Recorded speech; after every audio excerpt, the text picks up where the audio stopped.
مشکور ہوں کہ جنہوں نے اپنی مصروفیات میں سے وقت نکالا اور راولپنڈی میں کئی بار ان کے ساتھ سیرت کے مختلف جلسوں میں ہم اکٹھے بھی شریک ہوئے۔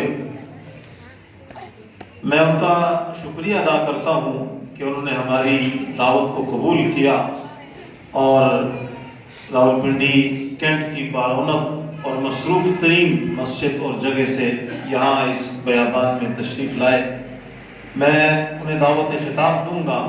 آپ مرکزی جامع مسجد لال آزار راولپنڈی کینٹ کے خطیب ہیں اور سیرت رسول صلی اللہ علیہ وسلم پر آپ حضرات سے مخاطب ہوں گے۔ آپ سب اس عہد اور اس نیت کے ساتھ ان کی گفتگو کو سماعت میں فرمائیں کہ اللہ تعالی ہم سب کو اس پر عمل کرنے کی بھی توفیق نصیب فرمائے۔ میں آنے والے تمام مہمانوں کا گریٹ اسٹیشن کی مسجد کے خطیب جناب قریشی صاحب تشریف لائے، غوثیہ مسجد سنجانی سے حافظ عمر جمیل کی قیادت میں آنے والے وفد کو، اور آپ تمام سامعین فردن فردن سب کا نام لینا ممکن نہیں، اور تمام تر دشمنیوں کے باوجود قاضی محمود صاحب کا بھی تشریف لانا، میں ان کو بھی یہاں آنے پر خیر مقدم کہتا ہوں۔ اور میں آپ مفتی صاحب سے گزارش کروں گا کہ وہ آپ حضرات سے مخاطب ہوں۔ حضرت علامہ مفتی ساجد محمود صاحب، خطیب مرکزی جامع مسجد تلسا روڈ لال آزار راولپنڈی کینٹ۔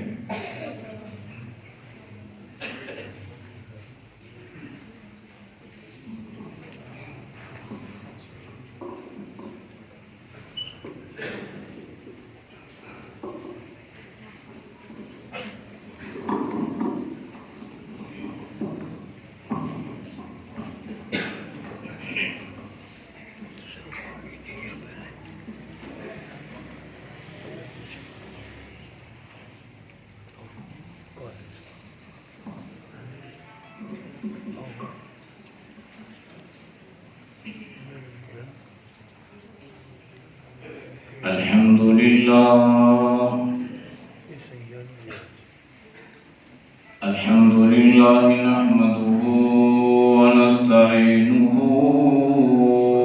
ونستغفره ونؤمن به ونتوكل عليه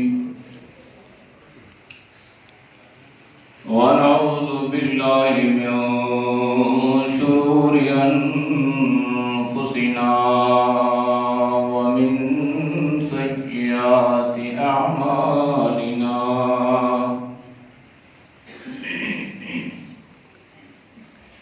من يهد الله فلا مضل له ومن يضلله فلا هادي له،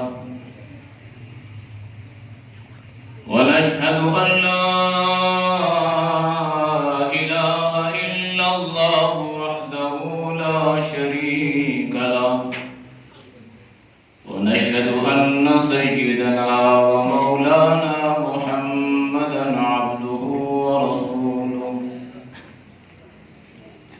أما بعد فأعوذ بالله من الشيطان الرجيم، بسم الله الرحمن الرحيم، وإذ أخذ الله ميثاق النبيين لما آتيتكم من كتاب وحكمة ثم جاءكم رسول مصدق لما معكم لتؤمنن به ولتنصرنه، آمنت بالله صدق الله مولانا العظيم، باسم الإله شارع الأحكام مع حمده أبده في نظام، ثم الصلاة والسلام سرمدا على نبي قد أتانا بالهدى وعلى آله وصحبه والكرام على ممر الدهر والأعوام. چمکتے ہیں نجوموں کہکشاں تیرے سہارے پر. چمکتے ہیں نجوموں کہکشاں تیرے سہارے پر. کھڑے ہیں بے سہارا آسمان تیرے سہارے پر. چمن کو سینچتا ہے باغباں تیرے سہارے پر. بناتے ہیں پرندے آشیاں تیرے سہارے پر. کسانوں کی مشقت بھی تیرے رحم و کرم پر ہے.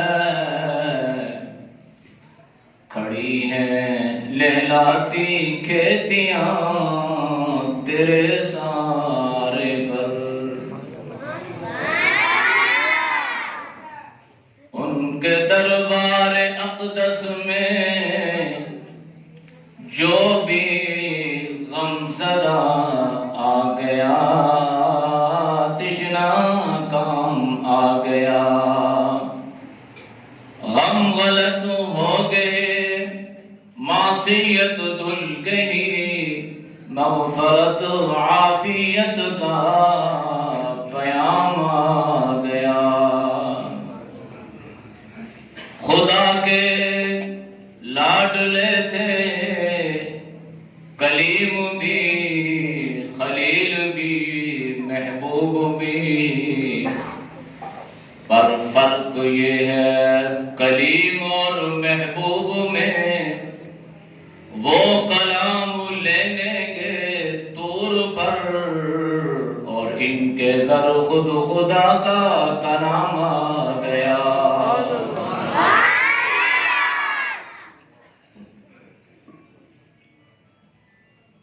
میزبان مکرم جامع المحاسن حضرت مولانا ولی اللہ بخاری صاحب دامت برکاتہم العالیہ، ان کے والد گرامی یادگار اسلام پیکر افلاس بحر العلوم حضرت مولانا عبد الجلیل نقشبندی صاحب، اللہ انہیں صحت یابی والی زندگی عطا فرمائے. جس خلوص سے جس جذبے سے انہوں نے ساری زندگی الہ کلمت اللہ کو بلند کرتے ہوئے گزار دی، اللہ مزید انہیں یہ ہمت توفیق اور صحت عطا فرمائے. اسی طرح حضرت مولانا مطیع اللہ فاروقی صاحب، اسٹیج پہ موجود علماء کرام، ہمارے سروں کے تاج. میرے دائیں طرف حفاظ کرام، ان کے والدین کرامی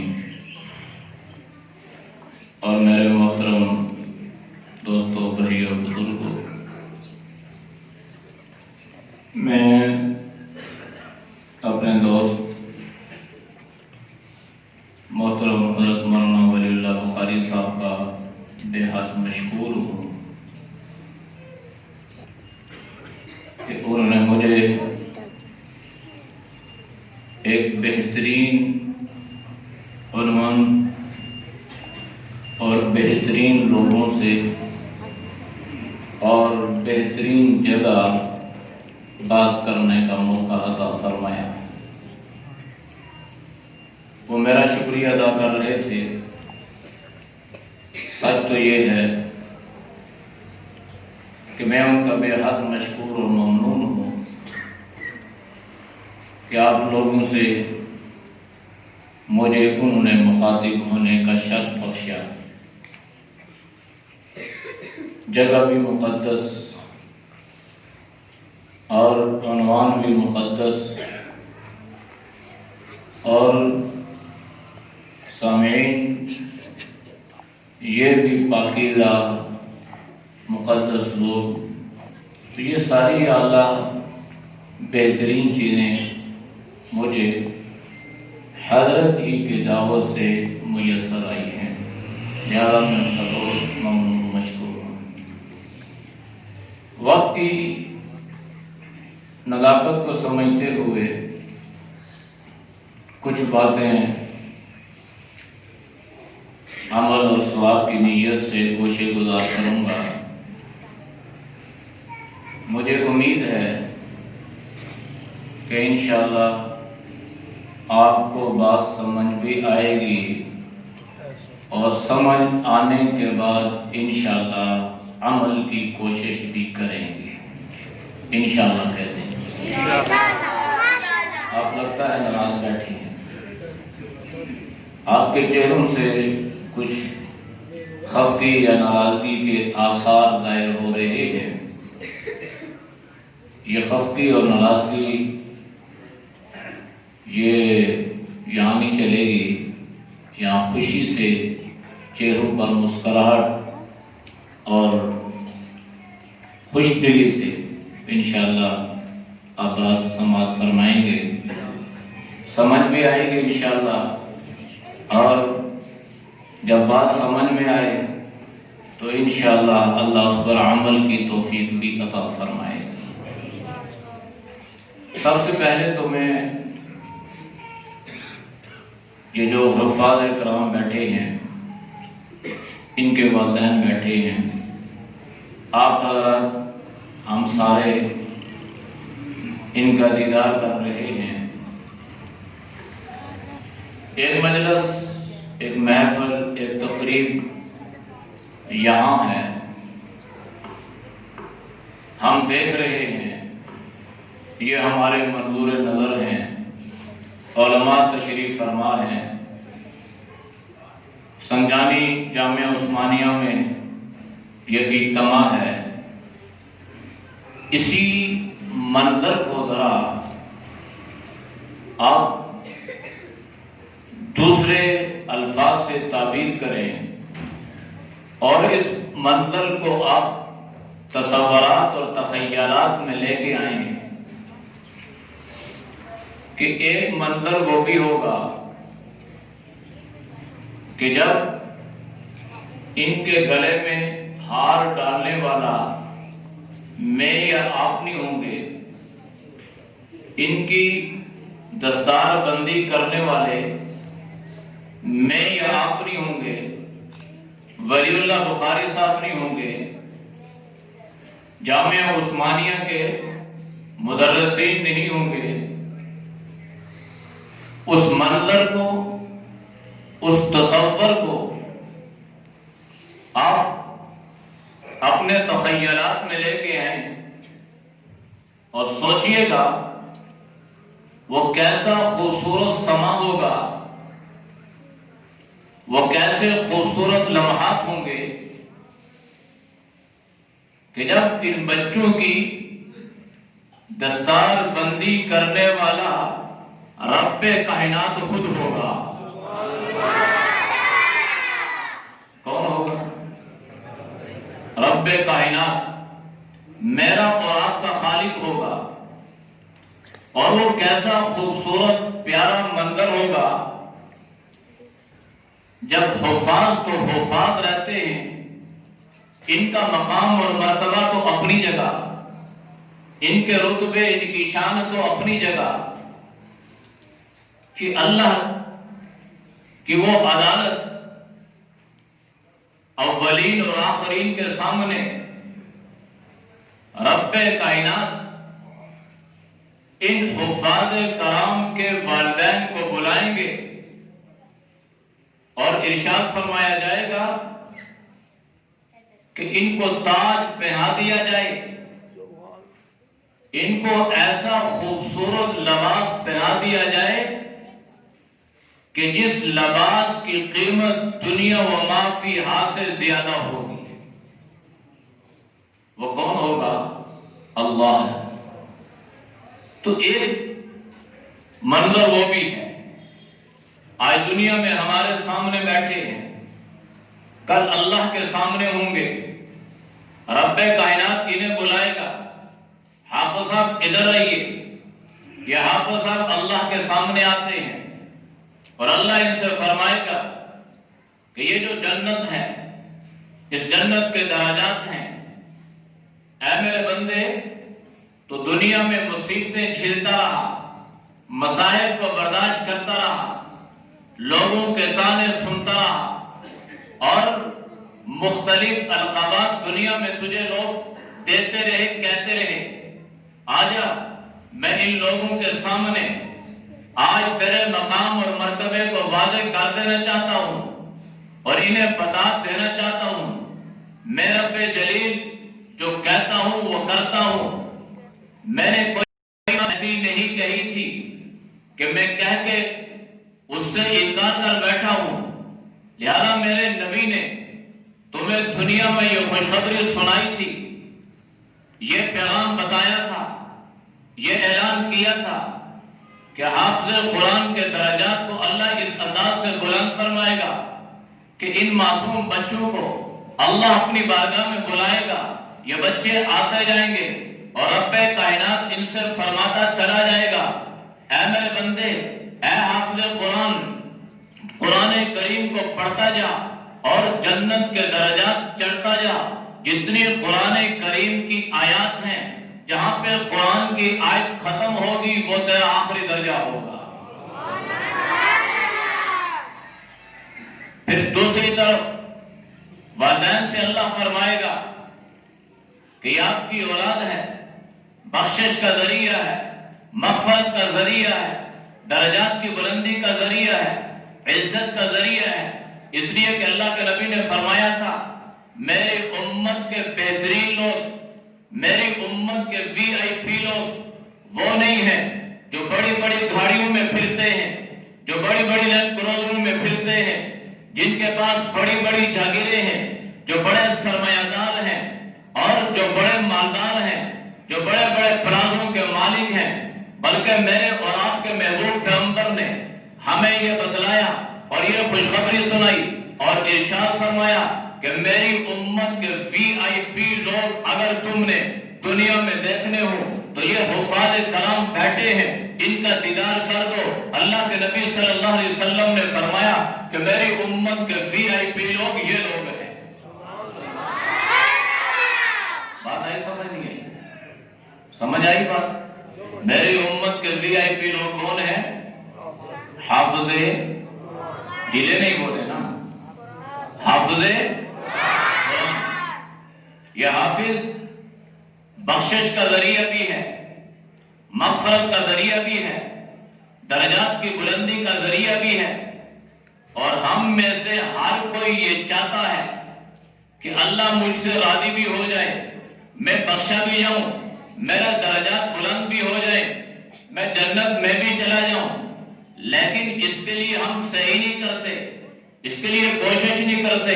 نیت تو ہے بخشے جائیں، لیکن اپنے بچے کو دنیا کے تعلیمات اور دنیا کے ڈگر کے پہ اوپر چلا رہے ہیں اور دنیا کے فتنوں میں اس کو مبتلا کرتے جا رہے ہیں۔ اگر ہم یہ چاہتے ہیں کہ میری اور آپ کی اولاد ہماری بخشش کا ذریعہ بنے، مغفرت کا ذریعہ بنے، عزت کا ذریعہ بنے، تو اپنے بچے کو لے کر آپ کو اس مدرسے میں آنا ہوگا انشاءاللہ۔ آئیں گے کہ نہیں آئیں گے؟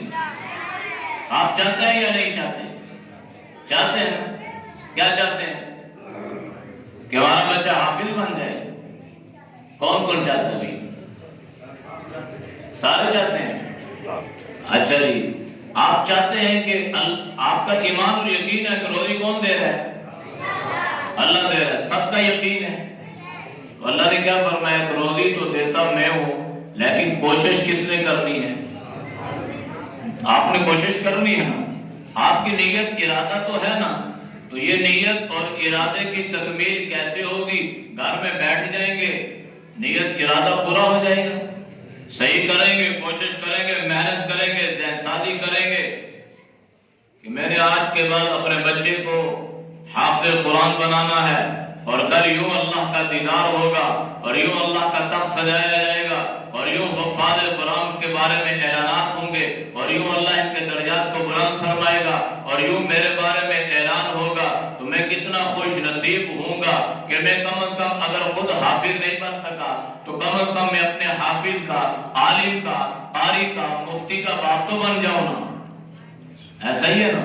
نیت ہونی چاہیے، ارادہ ہونا چاہیے نا. یہ تمہیدی بات میں نے آپ کے سامنے کی ہے، لیکن اس کے لیے آپ کو کوشش کرنی ہے. انشاءاللہ کوشش کریں گے انشاءاللہ. کیا کوشش کریں کہ اپنے بچے کو لے کے اس کو حافظ قرآن بنائیں، اس کو دین کے لیے وقف کریں، اس کو عالم بنائیں. اور یقین جانیے وقت نہیں ہے، میرے سیرت پہ تھوڑی سی بات کرنی ہے، ورنہ قرآن کی وہ ساری آیات میرے سامنے ہیں. ایک منظر اور بھی آ گیا، چونکہ قرآن اور صاحب قرآن یہ لازم ملزوم ہے. قرآن اور صاحب قرآن، ایک قرآن بولتا ہے، ایک قرآن چلتا ہے. نبی کو بھی صاحب قرآن اور یہ بھی قرآن. ایک قرآن متن ہے، دوسری تشریح. قرآن جو کتابی شکل میں، یہ متن تشریح اللہ کے نبی نے فرمائی. ایک منظر اور ذہن میں آ گیا، حضرات علماء بیٹھے ہیں، وقت کی ضرورت بھی ہے. آج ہم کہتے ہیں کہ میرا بچہ جو ہے نا وہ آکسفورڈ میں چلا جائے، وہ PhD کر لے، وہ بڑے بڑے پلازوں کا مالک بن جائے، وہ بڑا جاگیردار سرمایہ دار بن جائے، بس جناب میں بڑا کامیاب ہو گیا، میں بڑا خوش نصیب ہو گیا.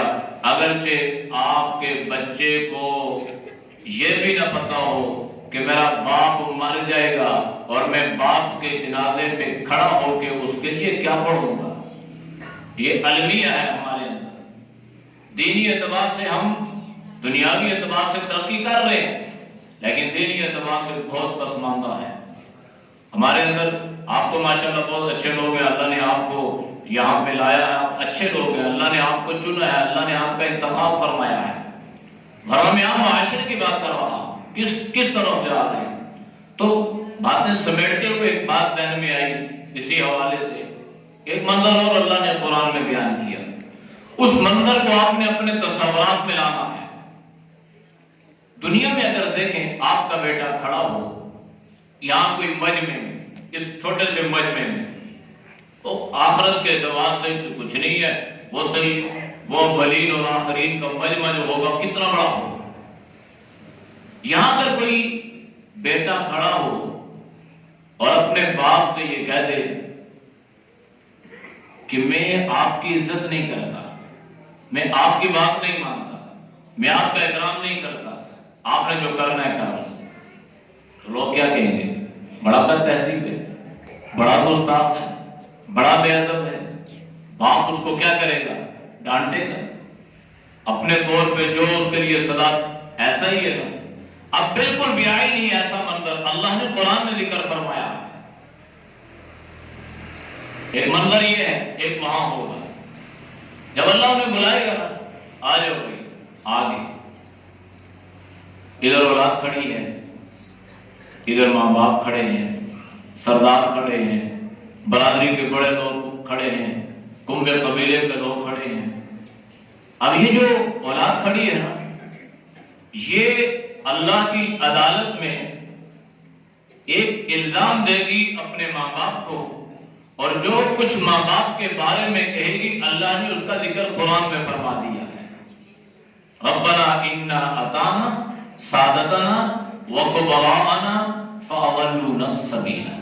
یہ اولاد کیا کہے گی؟ اولاد جب دیکھے گی کہ ہمارے اوپر جہنم کا ویزا لگ چکا ہے، ہم جہنم کی قطار میں کھڑے ہو چکے ہیں، نامہ اعمال ہمیں بائیں ہاتھ میں مل چکا ہے، اللہ ہم سے ناراض ہو چکا ہے، اب ہمارے لیے بچاؤ کا، بچنے کا کوئی راستہ نہیں ہے. تو یہ اولاد فوراً اللہ کی عدالت میں کیا کہے گی؟ اے اللہ، ہم تو چھوٹے تھے، ہم تو بچے تھے، ہمیں تو پتہ نہیں تھا کہ مدرسہ کیا ہے، سکول کیا ہے، کس سکول کا ماحول ٹھیک ہے، کس کا غلط ہے، کیا ہم نے کرنا ہے، کیا نہیں کرنا۔ ہم بچے تھے، معصوم تھے، ناسمجھ تھے، ہمارے ماں باپ نے انگلی پکڑی اور ہمیں ساتھ چلانا شروع کر دیا۔ ہم ماں باپ کے ساتھ چلتے گئے، ماں باپ نے سکول پہ لگا دیا، ہم لگ گئے، ماں باپ نے کالج میں لگا دیا، ہم لگ گئے، ماں باپ نے بڑی بڑی یونیورسٹیوں میں بھیج دیا، ہم چلے گئے، ماں باپ نے یہاں سے ویزا لیا، باہر بھجوا دیا، ہم چلے گئے۔ ربا جو کچھ ہمیں ماں باپ کہتے رہے ہم وہ کرتے چلے گئے، ماں باپ نے جس راستے پہ لگایا تھا ہم لگ گئے۔ یا اللہ، اس میں ہمارا تو کوئی قصور نہیں ہے نا، ہمارا کوئی جرم نہیں ہے۔ دین ہمیں ہمارے ماں باپ نے نہیں سکھلایا، دین ہمیں ہمارے بڑوں نے نہیں سکھلایا، ہمارے بڑوں نے، ہمارے سرداروں نے ہمیں اس راستے پہ نہیں لگایا، لہذا یہ اولاد اللہ کی عدالت کے کٹہرے میں کھڑے ہو کر اپنے والدین کو، اپنے بڑوں کو، اپنے بزرگوں کو مورد الزام ٹھہراتے ہوئے یہ کہے گی فَأَضَلُّونَ السَّبِيلَ، ربا ہم خود گمراہ نہیں ہوئے، ہم خود راستے سے پھٹے نہیں ہیں، ہماری گمراہی میں ہمارے بڑوں کا ہاتھ ہے۔ کس کا ہاتھ ہے؟ بڑوں کا ہاتھ ہے، ماں باپ کا ہاتھ ہے، بڑوں کا ہاتھ ہے، سرداروں کا ہاتھ ہے، برادری والوں کا ہاتھ ہے۔ صرف اتنی۔ اچھا کیا کہہ رہے ہیں؟ فَأَضَلُّونَ، یعنی ہم خود گمراہ نہیں ہوئے، ہمیں گمراہ کس نے کیا؟ ہمارے بڑوں نے۔ بات یہاں پہ ختم نہیں ہوئی، دل کی برداشت نکال رہے ہیں۔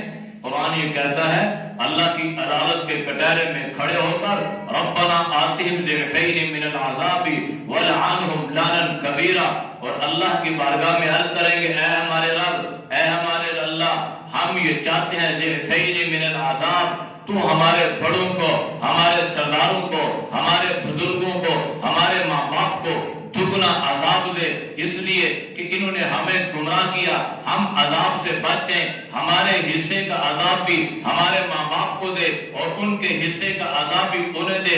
بات یہاں پہ ختم نہیں ہوئی کہ وہ ضعفین من العذاب کا مطالبہ کر کے دستبردار ہو جاتے، بلکہ وہ مزید کہتے ہیں وَلْعَنْهُمْ لَعْنًا كَبِيرًا وَلْعَنْهُمْ لَعْنًا كَبِيرًا، اللہ ہم ان پہ بڑی لعنت بھیجتے ہیں، تو بھی ان پر بڑی لعنت بھیج۔ یہ کس نے خبر دی؟ اللہ کے قرآن۔ کس نے بتلائی؟ اللہ کے قرآن نے اس منظر کو بتلایا ہے، اس چیز کو اللہ نے پہلے سے آگاہ کیا کہ کل کوئی یہ نہ کہے کہ جناب ہمیں تو کوئی بتانے والا نہیں آیا، ہمیں تو کوئی سمجھانے والا نہیں آیا، ہمیں تو کوئی ڈرانے والا نہیں آیا۔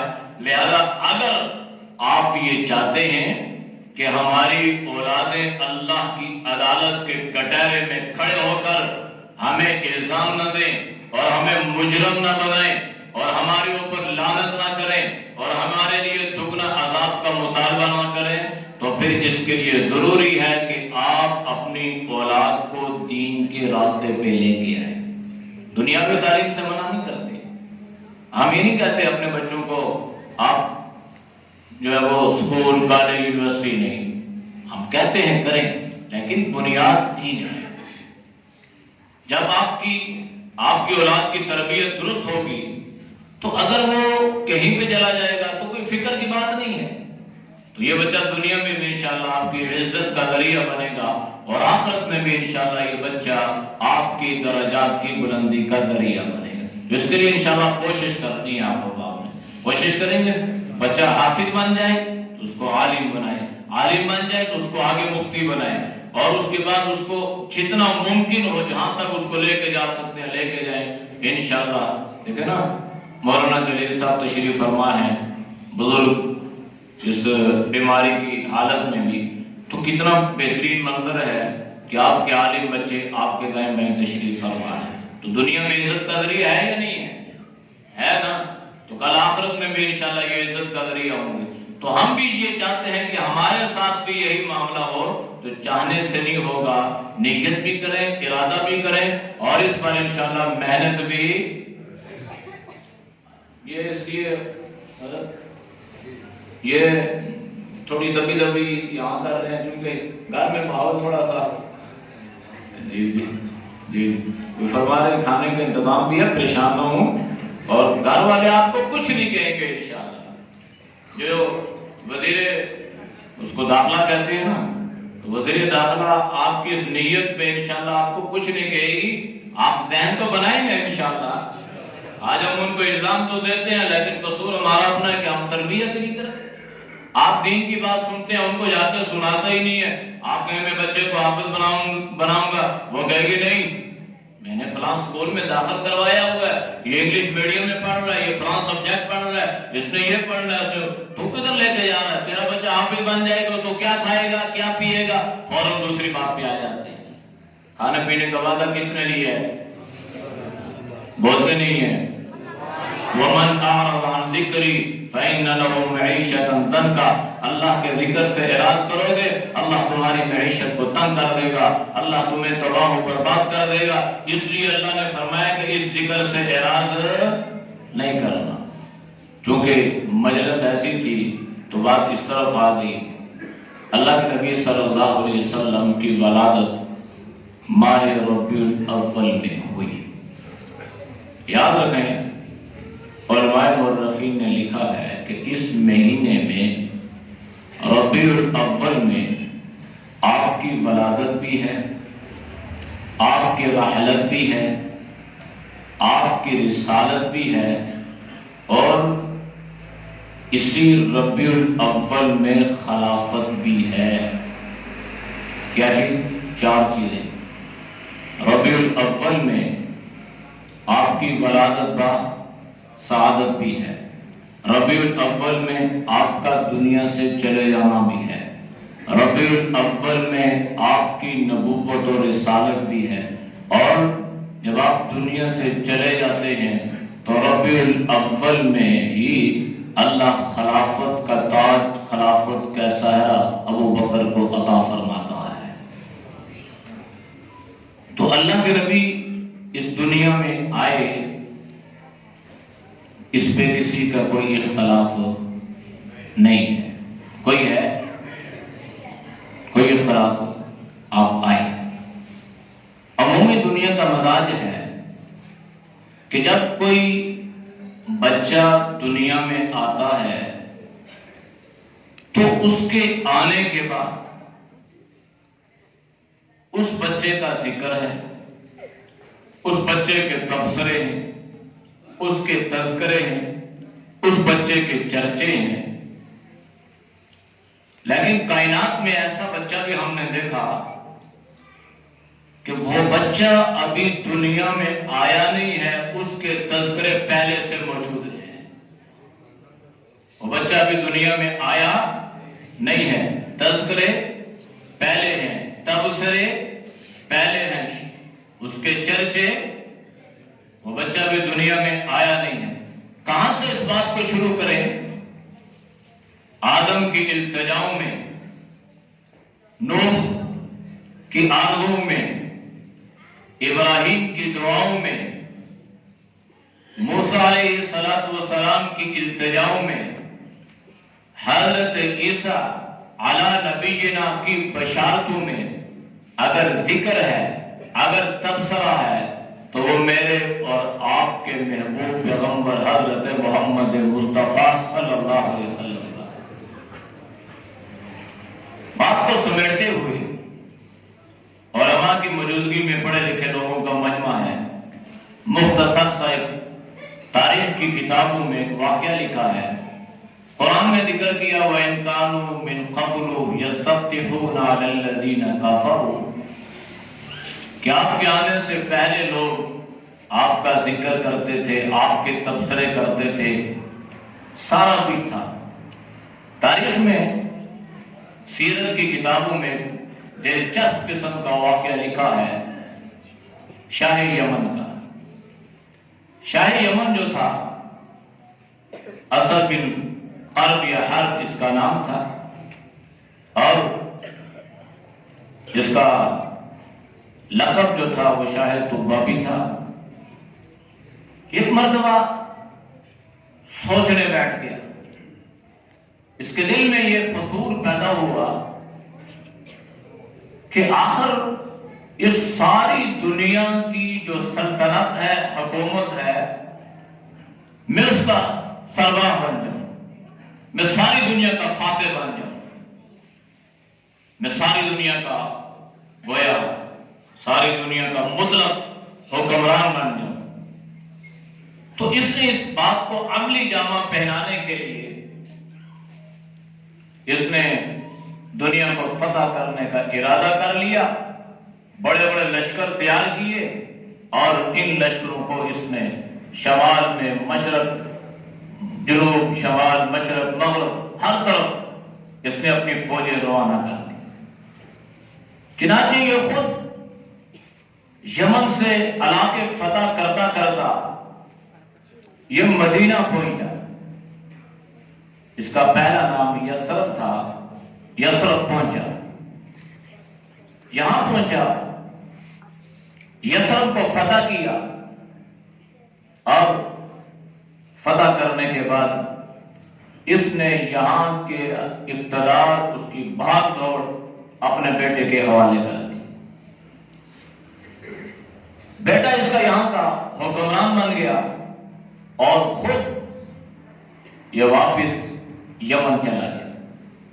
جب یہ یمن پہنچتا ہے تو اس کو یہ خبر ملتی ہے کہ آپ کے بچے کو یثرب والوں نے قتل کر دیا ہے۔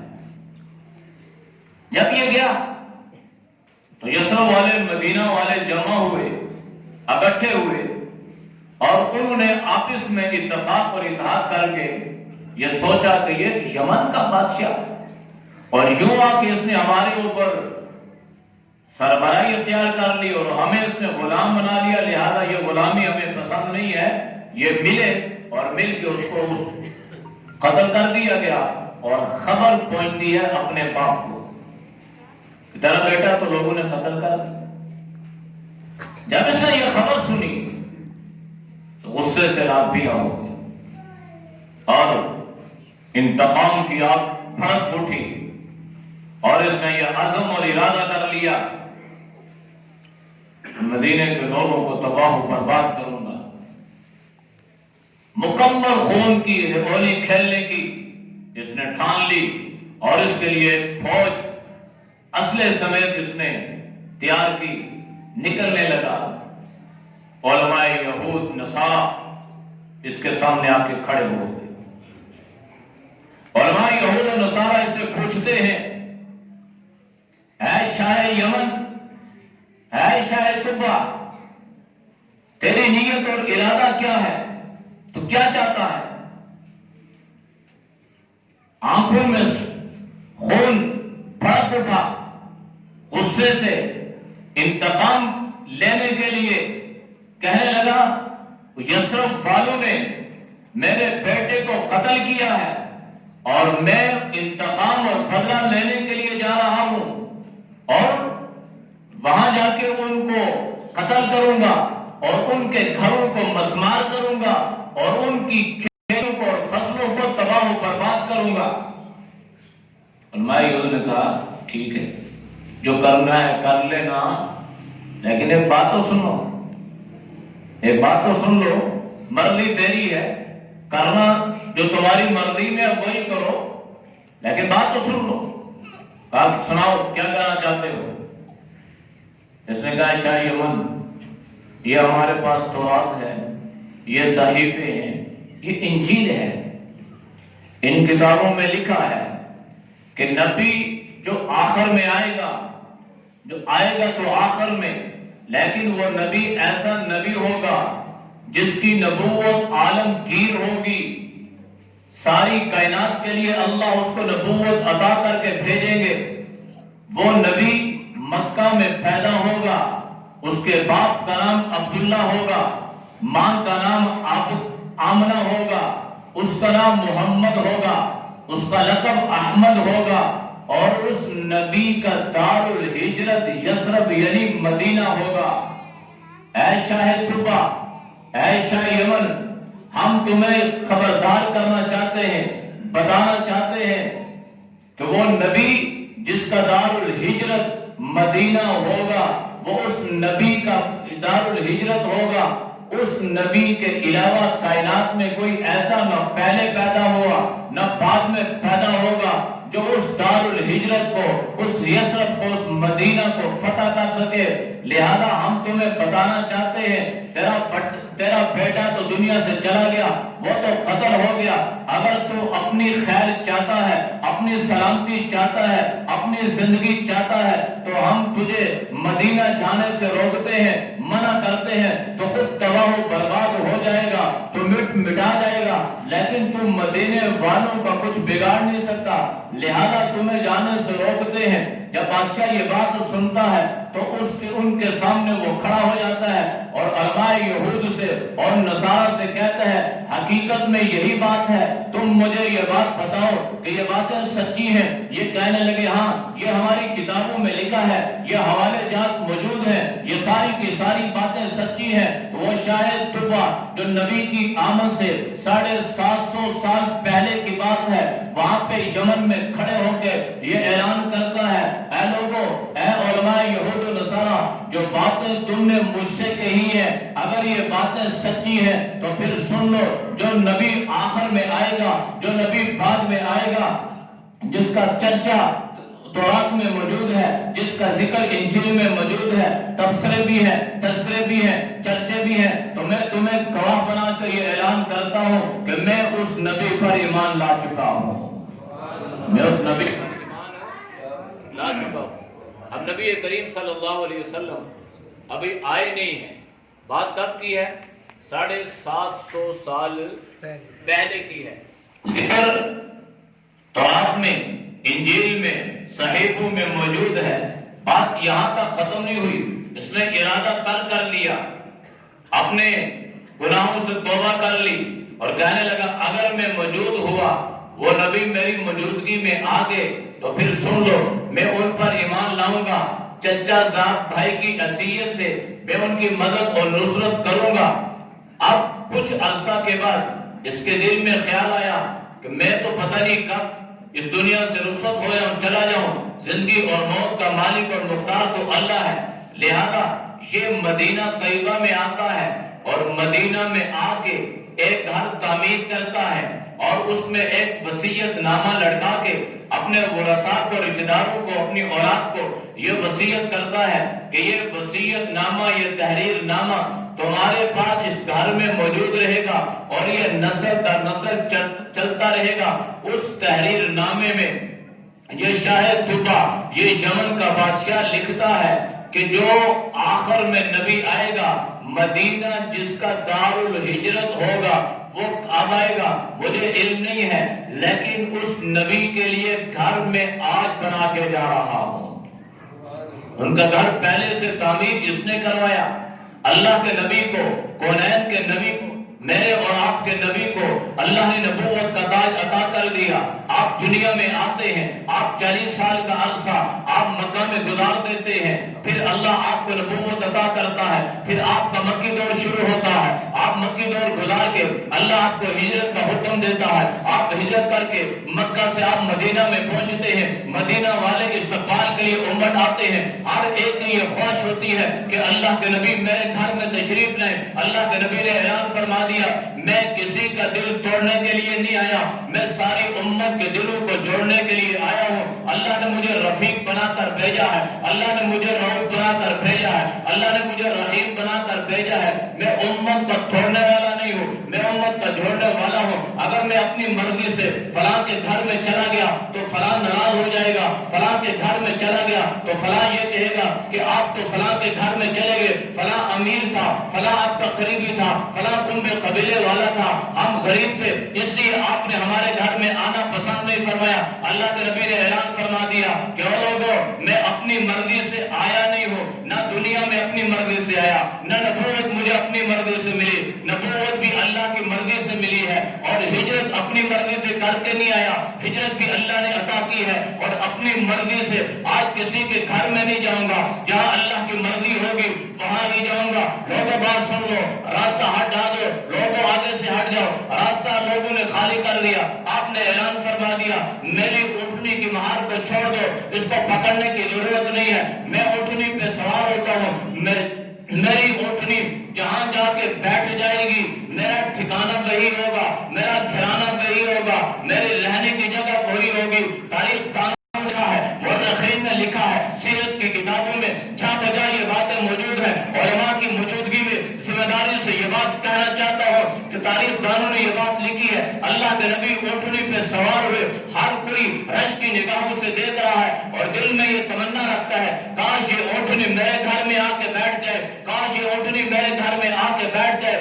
دنیا والوں نے وہ نظارہ بھی دیکھا، ان آنکھوں نے وہ نظارہ بھی دیکھا جن آنکھوں کا ذکر اللہ نے قرآن میں فرما دیا، ان ہونٹوں کا ذکر اللہ نے قرآن میں فرما دیا، ان آنکھوں نے وہ نظارے دیکھے، چشم فلک نے یہ نظارہ دیکھا۔ ایک تاہی مچ جاتی ہے، آج اونٹ کو پکڑنے والا کوئی نہیں ہے، اونٹنی بغیر کسی مہار کے خادم کے جا رہی ہے، خدام سارے پیچھے ہو گئے، راستے خالی کر دیے گئے۔ تمنا ہے، التجائے آرزو ہے، یا اللہ یہ اونٹنی میرے گھر میں جا کے بیٹھ جائے۔ دنیا والوں نے دیکھا وہ اونٹنی جاتے جاتے حضرت ابو ایوب انصاری کے گھر کے باہر بیٹھ جاتی ہے۔ حضرت ابو ایوب انصاری اللہ کے نبی کو لے کر اونٹنی کو باہر باندھتے ہیں، آپ گھر لے کر اندر چلے جاتے ہیں، اور جب حضرت ابو ایوب انصاری اللہ کے نبی کو، میرے اور آپ کے پیغمبر کو جب اپنے گھر میں لے کے جاتے ہیں تو حضرت ابو ایوب انصاری ایک تحریر لے کے آتے ہیں، وہ تحریر اللہ کے نبی کے سامنے رکھتے ہیں۔ وہ تحریر جو تھی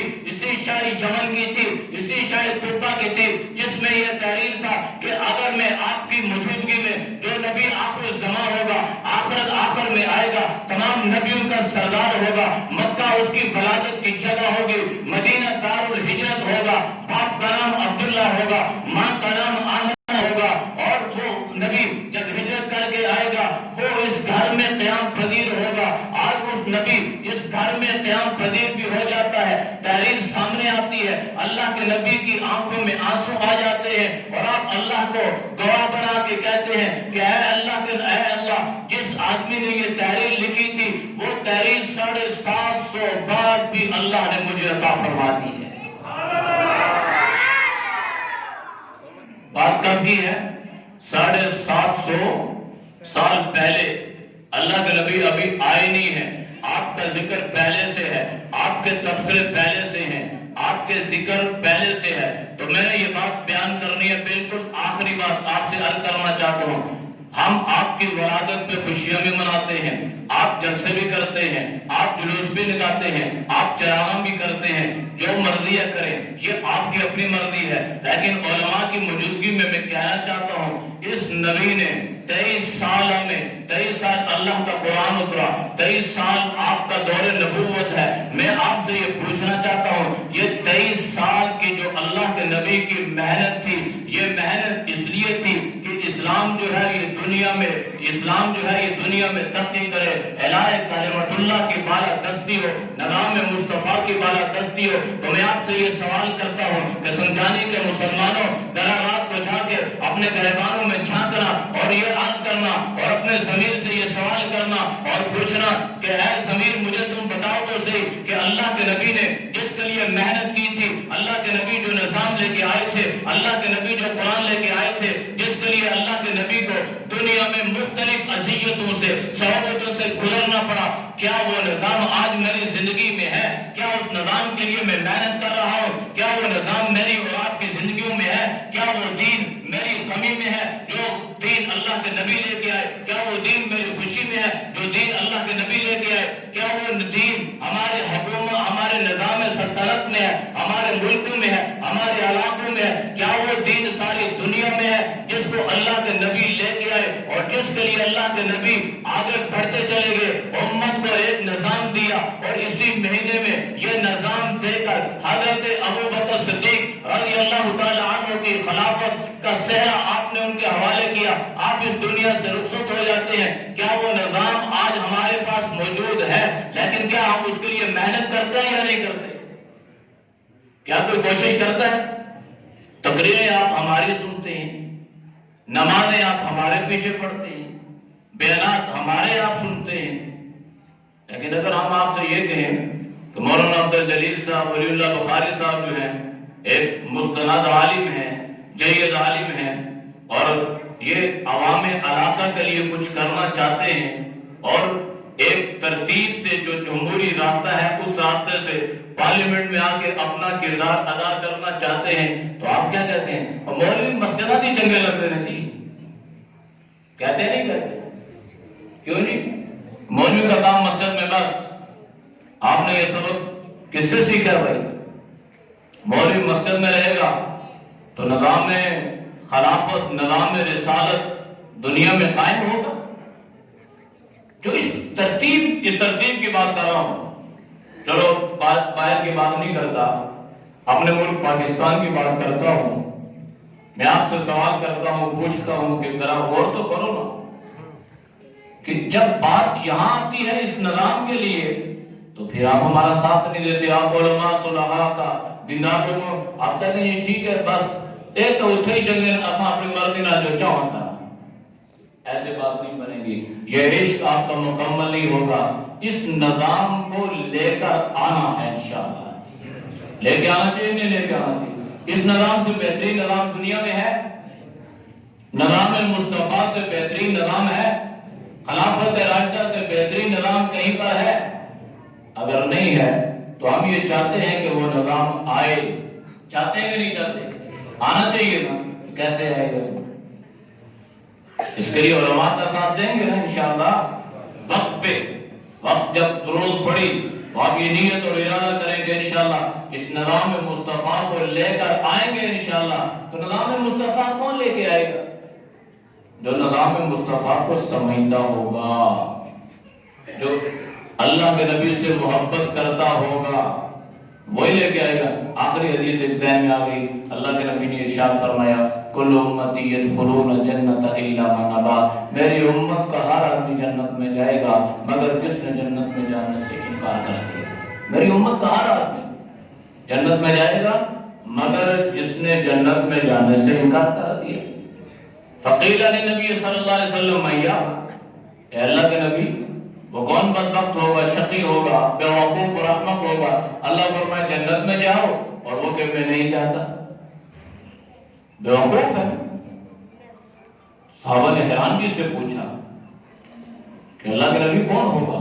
اللہ کے نبی نے فرمایا من اطاعنی فقد دخل الجنہ، جس نے میری اطاعت کی، میرے نقش قدم پہ چلا، الف لام میم سے لے کر والناس تک پورا قرآن احادیث کی کتابیں اطاعت کا درس دیتی ہیں، نقش قدم پہ چلنے کا درس دیتی ہیں کہ جس نے اطاعت کی، جس نے رسول اللہ کی زندگی کو اپنایا، رسول اللہ صلی اللہ علیہ وسلم کی زندگی سے اس نے مطابقت رکھی، تو اللہ کے نبی نے اس کو خوشخبری سنائی فقط دخل الجنہ، وہ جنت میں داخل ہو گیا۔ ومن عصانی، اللہ کے نبی فرماتے ہیں جس نے میری نافرمانی کی، میری کیا کی؟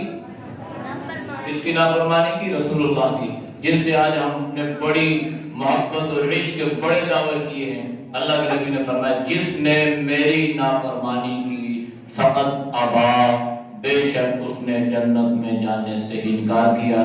تو آپ جنت میں جانے سے انکار کرتے ہیں یا اقرار کرتے ہیں؟ آپ جانا چاہتے ہیں تو اللہ کے نبی نے جو بات بتلائی ہے اس پہ عمل کریں گے انشاءاللہ تو جنت میں جائیں گے۔ ورنہ اگر اللہ کے نبی نے یہ بات بتلائی کہ جس نے نافرمانی کی وہ جنت میں جانے سے انکار کر رہا ہے، تو انکار کرنے والا بے وقوف اور احمق ہوتا ہے۔ تو ہمیں چاہیے کہ ہم صحیح معنوں میں جناب نبی کریم صلی اللہ علیہ وسلم کی اطاعت، عقیدت اور محبت رکھیں۔ اللہ ہم سب کو اس پہ عمل کی توفیق نصیب فرمائے۔ وآخر دعوانا